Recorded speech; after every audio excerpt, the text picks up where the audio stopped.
Bismillahirrahmanirrahim. Assalamualaikum warahmatullahi wabarakatuh. Alhamdulillahilladzi faddalana ala katsirin min ibadihil mu'minin. Allahumma salli ala nabiyyil hashimi Muhammadin wa ala alihi wa sallim taslima. Sahabat Baznas dimanapun Anda berada yang dirahmati Allah subhanahu wa ta'ala. Pada kesempatan yang mulia ini, mari kita manfaatkan untuk sedikit berbicara tentang bagaimana nilai Islam membangun peradaban.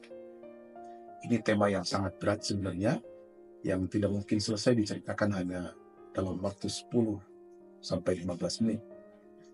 Tapi pada kesempatan ini, izinkan saya menyimpulkan atas dasar pemikiran saya pribadi, bahwa peradaban Islam itu dibangun di atas 3 pilar.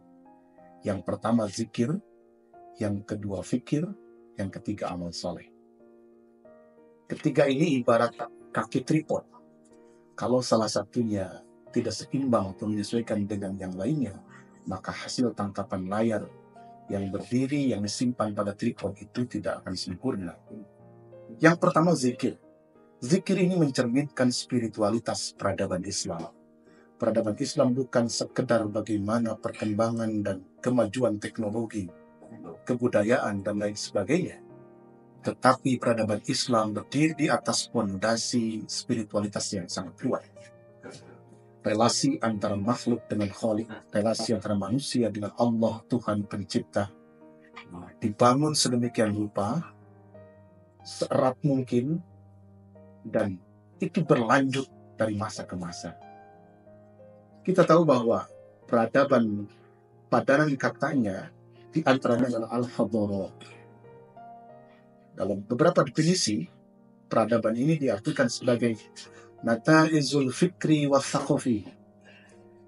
Artinya adalah produk pemikiran dan produk budaya. Bahkan salah seorang ahli mengatakan peradaban itu adalah puncak dari sebuah kebudayaan. Sekali lagi, peradaban dalam Islam tidak hanya sekedar tentang perkembangan dan kemajuan teknologi, tidak hanya sekedar pikiran semata-mata, tetapi diletakkan di atas fondasi hubungan yang baik antara makhluk dan Khalik, antara manusia dengan Allah Sang Pencipta. Ini yang pertama, tentang zikir.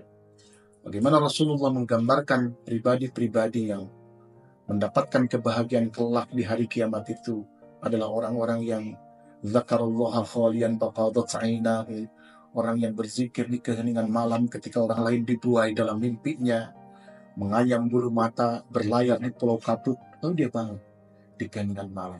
Faqadat ainahu, lalu berlindanglah air matanya. Kenapa? Khaufan wa raja'an. Khaufan karena merasa takut akan kesalahan, kekeliruan, dan kemaksiatan yang dilakukannya, akan kehilapan dan kealpaan yang diperbuatnya. Tapi di saat yang sama, raja'an, berharap atas rahmat dan ampunan Allah subhanahu wa ta'ala.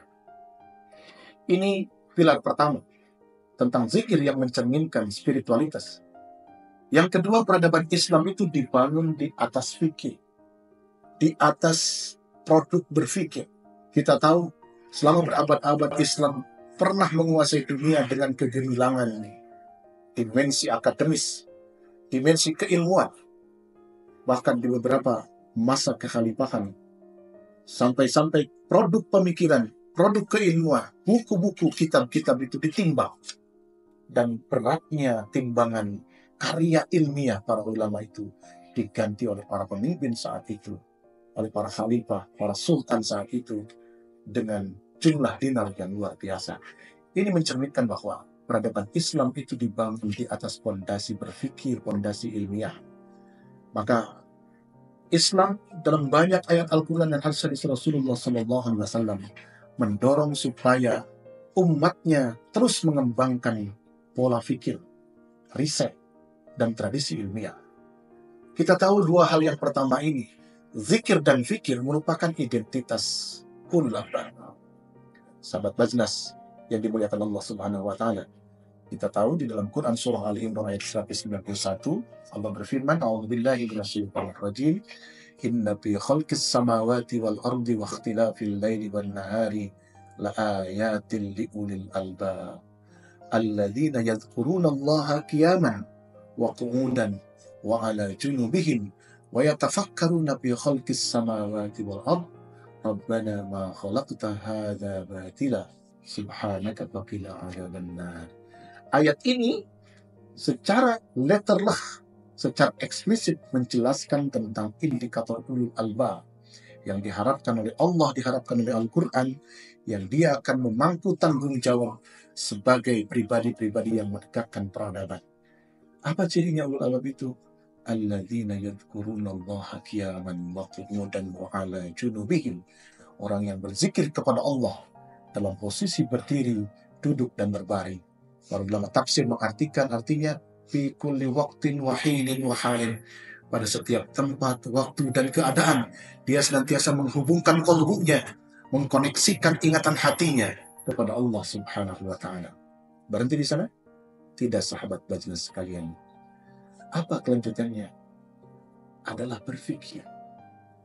Wa yatafakkaruna fi khalqis samawati wal ard. Dia memikirkan tentang penciptaan langit dan bumi. Lahirlah ilmu astronomi, lahirlah ilmu geografi, dan lain sebagainya.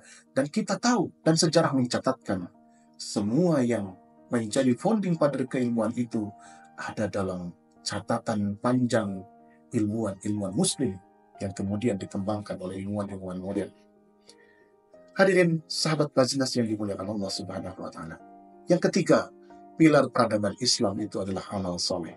Amal soleh ini adalah representasi dari bagaimana seorang muslim, seorang pribadi yang beriman dari kalangan umat Islam, bukan hanya dia asik maksud dengan kenikmatan pribadinya berhubungan dengan Allah, atau membanggakan kemampuan berpikirnya yang luar biasa, tetapi di saat yang sama, dia menebarkan kepedulian sosial terhadap orang-orang yang di sekelilingnya. Kita tahu belajar bagaimana Rasulullah membangun peradaban Madinah yang disebut dengan Al-Madani. Rasulullah meletakkan semuanya di atas pondasi yang disebutkan tadi. Pertama, ketika datang Rasulullah ke Madinah, yang pertama dibangun adalah masjid sebagai simbol atas pentingnya menegakkan dan mengokohkan pondasi spiritual. Lalu ada yang menarik berkaitan dengan amal soleh. Pada masa Rasulullah pertama kali datang ke Yasrib yang kemudian berubah nama menjadi Madinah, yang digambarkan, diabadikan oleh Allah dalam Quran surah Al-Hasr ayat 9. Satu ketika Rasulullah kedatangan seorang sahabatnya yang mengadukan bahwa dia sudah beberapa hari tidak makan, tidak minum, karena keterbatasan kondisi saat itu. Rasulullah menerima tamu tersebut. Lalu Rasulullah bertanya kepada istrinya, "Ya Humairah, wahai Aisyah, apakah kita punya makanan yang lebih untuk kita berikan kepada tamuku ini?" Setelah berbisik, Aisyah menyampaikan kabar kepada Rasulullah, "Ya Rasulullah, bukankah kita juga sudah beberapa hari ini tidak makan karena keserba kekurangan kita semua?" Lalu Rasulullah kembali lagi kepada sahabat dan menghampiri tamu yang ada di tengah-tengah para sahabat. Lalu beliau menyampaikan pertanyaan, "Wahai sahabatku sekalian, adakah di antara kalian yang mau menjamu tamuku ini?" Para sahabat juga kebingungan saat itu, karena memang keserba sulitan yang dialami oleh Rasulullah dan sahabat ketika pertama kali mereka hijrah ke Madinah, ke Yasrib. Ada seorang sahabat yang mengajukan tangan, "Hamba ya Rasulullah, izinkan hamba menjamu tamumu yang datang hari ini. Tapi mohon izin hamba pulang terlebih dahulu untuk mengabarkan kepada istri hamba untuk melakukan persiapan menyambut tamu kehormatanmu ini baginda Rasul." Pulanglah sang sahabat itu. Datanglah kepada istrinya, "Ibu, atau Umi, atau saja, istriku, apakah kita masih punya sisa makanan? Aku tadi menyanggupi tawaran Rasulullah untuk menjamu tamunya." Lalu istrinya mengatakan, "Ayah, ini gimana? Kakanda, ini gimana? Bukankah sisa persediaan makanan yang kita punya hanya untuk anak-anak kita semata? Kita sudah berapa hari ini tidak makan demi untuk mendahulukan anak-anak kita semua." Begini saja, karena aku sudah menyampaikan kesanggupan di hadapan Rasulullah, nanti kita buat skenario tamu Rasulullah datang ke sini menjelang malam, lalu kita matikan lampu, engkau masak sisa makanan untuk anak-anak kita, tidurkan anak-anak kita lebih awal, supaya mereka tidak menuntut untuk mencicipi makanan yang masih kita punya, lalu kita menjamu mereka, menjamu tamu Rasulullah itu dalam keadaan gelap, kita pura-pura makan saja. Jadi kalau orang Sunda itu pura-pura ceplak, pura-pura ikut makan.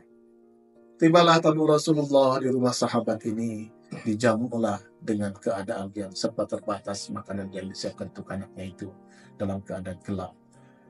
Sang sahabat ini menyatakan, mohon maaf kami tidak punya pelita, tidak punya lampu untuk menerangi, tapi sudilah engkau menikmati jamuan yang kami hidangkan dalam keadaan gelap.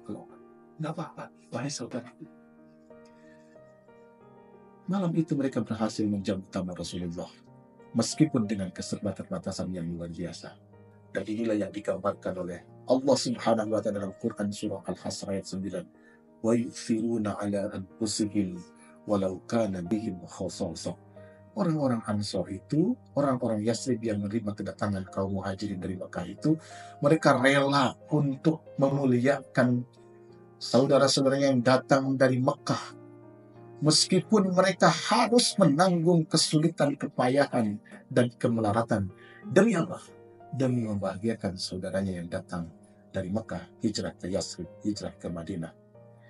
Ini barangkali sahabat Bazinas sekalian, saya simpulkan bagaimana semangat berbagi, semangat filantropi pada fase kehidupan di Madinah yang dipimpin oleh seorang yang mulia, Muhammad Rasulullah SAW, mampu menghidupkan semangat para sahabat untuk tetap berbagi meskipun dalam keadaan yang serba terbatas. Kita tahu, selain membangun masjid di Madinah, Rasulullah membuat sistem persaudaraan yang dikenal dengan mu'akhad, mempersaudarakan siapa yang datang dari Mekah dengan saudaranya yang ada di Madinah. Si Fulan dipersaudarakan dengan si Fulan, Fulana dipersaudarakan dengan Fulana. Untuk apa? Supaya semangat kolaborasi antara kaum Muhajirin dan Ansar terbangun, dan semangat saling memperhatikan atas segala keterbatasan bisa menutupi segala kekurangan di antara kaum Muhajirin dan kaum Ansar. Sahabat Bazinas yang dimuliakan Allah Subhanahu wa Ta'ala, sekali lagi, dalam pikiran saya secara pribadi, peradaban akan kokoh manakala satu, diikat dan dikokohkan di atas fondasi hubungan yang baik dengan Allah Subhanahu wa Ta'ala. Inilah dimensi zikir, inilah dimensi spiritualitas.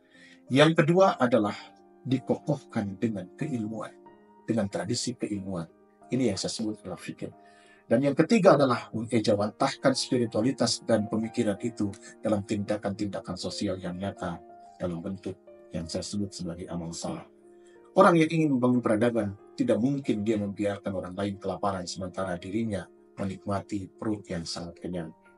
Orang yang ingin membangun peradaban, tidak mungkin dia berdiam dan berpangku tangan manakala lingkungan kotor dan mencerminkan sesuatu yang akan menimbulkan bencana, tetapi dia turun tangan menyelesaikan semua itu. Semoga kita menjadi bagian dari tegaknya peradaban Islam di masa yang akan datang dengan kokohnya zikir, dimensi spiritual, fikir, dimensi akademik, dan amal soleh, dimensi sosial. Terima kasih sahabat Bazinas sekalian. Semoga kita dicatatkan menjadi hamba-hamba Allah yang beruntung. Wassalamualaikum warahmatullahi wabarakatuh.